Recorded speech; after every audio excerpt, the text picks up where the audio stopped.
आज हम पढ़ेंगे मेंडल का monohybrid cross.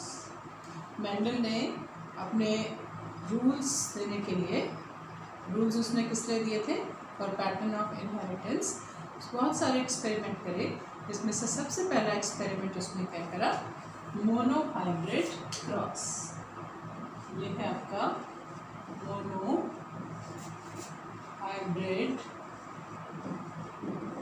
monohybrid cross. As the name indicate, देखो mono means one, hybrid means hybridization. Hybrid word is obtained from hybridization. Hybridization means mixing. Hybrid cross means hybridization, that means mixing of two. So let's start with the monohybrid cross. Monohybrid cross is a cross when one pair of contrasting trait is taken into consideration. What for?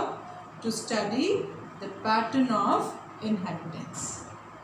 कि अगर आप एक contrasting trait लेकर study करें और देखें कि कैसे ये कैरेक्टर एक जनरेशन से दूसरे जनरेशन में गया, तो उस क्रॉस को क्या कहते हैं? Monohybrid cross. तो हमने 7 पेयर्स ऑफ कॉन्ट्रास्टिंग ट्रेट पढ़े हैं, तो आप कोई भी ट्रेट ले सकते हैं। So what character? Suppose we take what? Height. Suppose we have taken height of plant, and the contrasting form of the height of the plant is tall, and this is dwarf, capital T and small t. And for starting the experiment, he took plant from pure lines. ये जो plant Mendel ने लिए, ये plant उसको कैसे मिले? उसने क्या करा? पहले इन प्लांट को, कौन से प्लांट लिए उसने? Pure line plant. और प्योर लाइन प्लांट क्या होते हैं और कैसे plant pure line plant produce होते हैं? तो प्योर लाइन प्लांट लेने के लिए he did what? Inbreeding of the same plant for several generation. बहुत सारी जनरेशन तक उसने सेम प्लांट को क्रॉस कराया, और फिर आप उसको कौन से प्लांट मिले? जो प्लांट मिले उन प्लांट्स को मेंडल ने क्या कहा कि ये प्योर लाइन प्लांट्स हैं। और इस तरह की क्रॉसिंग को जब हम सेम कैरेक्टर की क्रॉसिंग कराते हैं, तो that is called what is? Inbreeding. We use the word inbreeding, or you can also say that is selfing. Selfing और self fertilization, यहाँ पे आप ये वर्ड भी यूज कर सकते हैं, selfing और self fertilization। ठीक इसी तरह उसने ड्रॉप प्लांट भी क्या लिए? प्योर प्लांट लिए। तो to start with the experiment, Mendel took the plant. You can take any. So Mendel took plant, but the plant was obtained from pure line. Now, how he started his experiment? His experiment he started as to one he has taken as a male, and say for example this is capital T. He took this as a male plant. This is a symbol for the male, and he took this plant as what? For female. And to this generation he has given the name, this is parental generation, और P generation भी हम इसको लिख सकते हैं। अब this is a diploid condition. When it go for hybridization, so it has to produce hybridization is nothing but the sexual reproduction. So both of them will produce a gametes. और gametes हमेशा कैसे होते हैं? Haploid. Plant क्या होगा? Diploid. तो इसने कौन सा गैमेट बनाया? Capital T. और यहाँ पे गैमेट बना स्मॉल टी. ये दोनों हमारे क्या हैं? गैमीट्स. गैमीट्स हैं. अब ये जब गैमेट का क्या हुआ? Fusion. And to this gametic fusion from two different plants with a contrasting trait is called what is? Cross pollination. Cross pollination, or you can say hybridization. Hybridization. Hybridization. So the plant obtained, whatever number was the plant obtained, ज़रूरी नहीं है कि आपको एक plant मिलेगा, आपको बहुत सारे प्लांट मिल सकते हैं. 40, 50, 100. तो जितने भी प्लांट आपको मिले were of this kind. And to this you have named as F1 hybrid. इसको हम क्या कहेंगे? F1 hybrid. Hybrid मतलब it is a breed of the two contrasting mixed breed of the, it is a breed obtained by two contrasting pair of character. Now what he did, he observed them. Then it was found that phenotypically, if you look at them, the all plants, the F1 hybrid, all plants were tall. If I say tall, I can say tall only if I see them. That is a observable character. देख के हमने बताया कि ये plant tall है, जिसको हम physically देख सकते हैं. तो टॉल अगर हमने कहा तो टॉल क्या है? इसका फिनोटाइप. Tall is phenotype. लेकिन ये प्लांट, अब आप इसमें देखो, ये प्लांट भी टॉल है. It has both the allele of the same kind, and in this plant both the alleles are of different kind. So we also call it what is heterozygous. Heterozygous क्या है इसका? Heterozygous is the genotype of it. Genotype, genes का type है. इसके gene का type क्या है? Heterozygous. इसका फिजिकल टाइप क्या है? टॉल. और टॉल क्या है? डोमिनेंट कैरेक्टर है. आप ऐसे भी लिख सकते हैं, this is dominant heterozygous.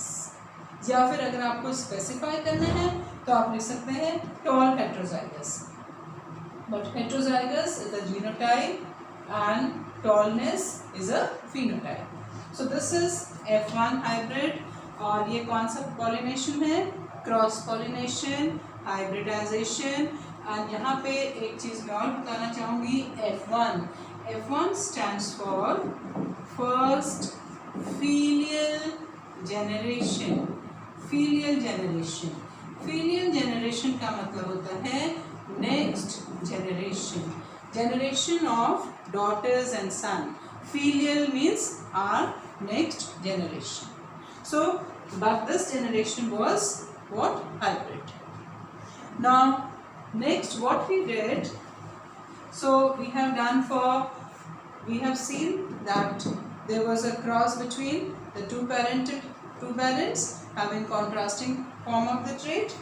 The hybrid obtained was genotypically heterozygous, phenotypically dominant, and here the dominant phenotype is tall. Now he did self-pollination. Here this what he did, self-pollination. Self-pollination, or we can also use the word selfing, because their genotype and phenotype is similar. Now let's see how many gametes it's going to produce. It will produce capital T, small t, and this will also produce the gamete capital T and small t. Now the result of this crossing he wrote in the form of a visual diagram, to that we call unit square. इसके result को Mendel ने एक visual, एक graphical representation की form में लिखा, जिसको उसने क्या नाम दिया? Unit square. एक्चुअली मेंडल ने पहली बार मैथमेटिक्स को कहाँ यूज़ करा? बायोलॉजी में। इसीलिए उसके काम को बहुत लोगों ने एक्सेप्ट नहीं किया था। उसने स्टैटिस्टिक्स, प्रोबेबिलिटी को कहाँ रिप्रेजेंट करा कि अब जो हमारे इंडिविजुअल प्रोड्यूस होंगे उनके जीनोटाइप और फिनोटाइप की प्रोबेबिलिटी क्या होगी, और वो किस बात के ऊपर डिपेंड करते हैं कि टाइप्स ऑफ गैमेट कितने प्रोड्यूस होते हैं। तो उसने उसको रिप्रेजेंट करने के लिए एक तरीका अप्लाई करा, एक मेथड अप्लाई करा, और इसको हम क्या कहते हैं? यूनिट स्क्वायर, और इजी लैंग्वेज में checker board. Unit square is is a square made to represent the maximum probability of the generation. ये probability शो करता है। अब इसका भी एक रूल है। तो जो आपके horizontal lines हैं, horizontal line means from left to right, तो horizontal line में आप क्या यूज़ करते हैं? Male gamete. और जो वर्टिकल लाइंस हैं उसमें आप किसको यूज़ करोगे? फीमेल को। अभी तो यहाँ पे कोई डिफरेंस आपको नहीं नज़र आएगा, क्योंकि दोनों मेल और फीमेल के गैमेट क्या हैं? एक जैसे हैं। पर आगे चल के जब आप पढ़ोगे तो आपको ये पता होना चाहिए कि कौन से कॉलम में कौन सा गैमेट लिखा है। तो एक साइड आपने क्या ले लिए? किसके गैमेट? मेल के, और एक साइड में आपने लेंगे फीमेल के गैमेट। अब यहाँ पे क्योंकि दोनों गैमेट एक ही जैसे हैं, तो आपने यहाँ पे कैपिटल टी स्मॉल टी ले लिया, and here also capital T small T. अब ये चेकर बोर्ड बनाने का क्या मेन पर्पस था? क्योंकि हमारे पोलन ग्रेन 2 टाइप के हैं और ओव्यूल भी 2 टाइप के हैं। अब कोई ज़रूरी थोड़ी है कि आप कितना भी कंट्रोल एक्सपेरिमेंट कर लो, आपने बैगिंग कर ली, टैगिंग कर ली, लेकिन जब स्टिग्मा के ऊपर पोलन ग्रेन जा रहा है और वो पोलन ग्रेन 2 टाइप के हैं और अंदर भी ओव्यूल 2 तरीके के हैं, तो ज़रूरी नहीं है कि कैपिटल टी वाला pollen grain capital T ovule के साथ में फर्टिलाइज करेगा। उसकी प्रोबेबिलिटी किस बात के ऊपर डिपेंड करते हैं कि कितने टाइप के गैमेट्स हैं। तो यहाँ पर हमारे टाइप्स ऑफ गैमेट्स क्या हैं? 2। तो इसके पास 50% प्रोबेबिलिटी है कि ये इसके साथ फ्यूज करेगा। तो if there is every time there is what? If अगर capital T pollen grain capital T ova के साथ फ्यूज करा तो हमारा फ्यूचर प्लांट ऐसा होगा, और ये प्लांट हमारा क्या होगा? इसका फिनोटाइप टॉल होगा, और इसका जो जीनोटाइप है वो क्या होगा? होमोजाइगस। मैंने छोटा करके लिखा है, बॉक्स छोटा था। अच्छा, अब सेकंड टाइप आपका क्या आया? 10। इसका फिनोटाइप क्या होगा? हमारा टॉल, लेकिन जीनोटाइप इसका क्या होगा? हमारा हेटेरोजाइगस। अब नेक्स्ट प्लांट आया हमारा फिर से टॉल, और ये क्या है हमारा? This is heterozygous. अब आपका जो नेक्स्ट प्लांट आया हमारा, this plant is ड्रॉफ and homozygous, और इसको मेंडल ने कहा ये F2 जेनरेशन है, इसको आप F2 हाइब्रिड नहीं कहेंगे, सेकेंड फीलियल जेनरेशन। आपने इसको सबसे पहली बात हाइब्रिड क्यों नहीं कहा? क्यों? क्योंकि इसको हमने कैसे बनाया है? सेल्फ पॉलिनेशन के साथ में।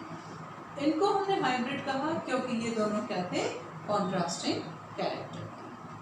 अब F2 जेनरेशन में अगर हम इसका और थोड़ा सा एनालिसिस करें F2 जेनरेशन का, तो हम F2 जेनरेशन में देख रहे हैं कि आपको किस तरीके के प्लांट मिले F2 जेनरेशन में। आपने देखा कि आपको फिनोटिपिकली अगर हम देखें फिजिकल टाइप में फिनोटिपिक प्लांट हमें कौन कौन से मिले, टॉल, और प्लांट मिले हमें dwarf.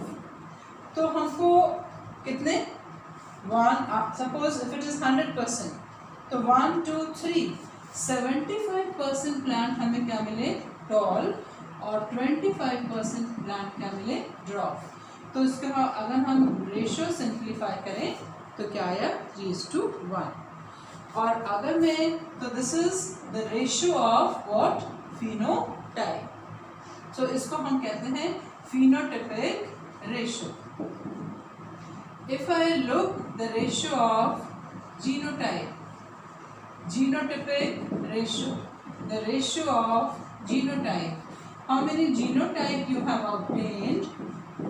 You got 3 different genotype, homozygous tall, heterozygous tall, and homozygous dwarf. You got over here 25%, 50%, 25%, and their ratio is 1:2:1. So this is the result of what, Mendel's monohybrid cross. फिर मैं एक बार मैं इसको फिर से बताती हूँ आपको। मोनोहाइब्रिड क्रॉस क्या है, जब एक कॉन्ट्रास्टिंग कैरेक्टर को लेके हम स्टडी करते हैं तो उसको हम कहते हैं monohybrid cross. Monohybrid cross start करने के लिए जो आपने पेरेंट प्लांट सेलेक्ट करे वो क्या होना चाहिए, प्योर लाइन प्लांट। अब प्योर लाइन प्लांट आपको मिलते हैं कैसे, इन ब्रीडिंग से। पेरेंट्स सेलेक्ट करने के बाद उनका cross pollination, that is called hybridization. Plant obtained are called F1 hybrid. We have to look for the genotype and phenotype. Genotype is a genetic makeup. Genetically आपको देखना है वो homozygous है या heterozygous. Phenotype, physically what character is, what form of the character is shown. That is the trait. Now on selfing F1 hybrid, the generation obtained is called F2 generation. F2 generation is always represented in the form of a Punnett square, which is a graphical representation to explain the maximum probability of fertilization and the types of individual produced. So in this Punnett square, you have seen that phenotypically there were 2 kind of plant, 75% dominant, 25% recessive, and the ratio is 3:1. And genotypically there were 3 kinds of the plant, homozygous dominant, heterozygous dominant, homozygous recessive, and the ratio if we work out is 1:2:1. So in this experiment you have seen that if you start the experiment with one contrasting form of the trait, only one character appears in F1 generation, while both the characters reappear in F2 generation. We'll be doing more about it. This is all about monohybrid cross. Thank you.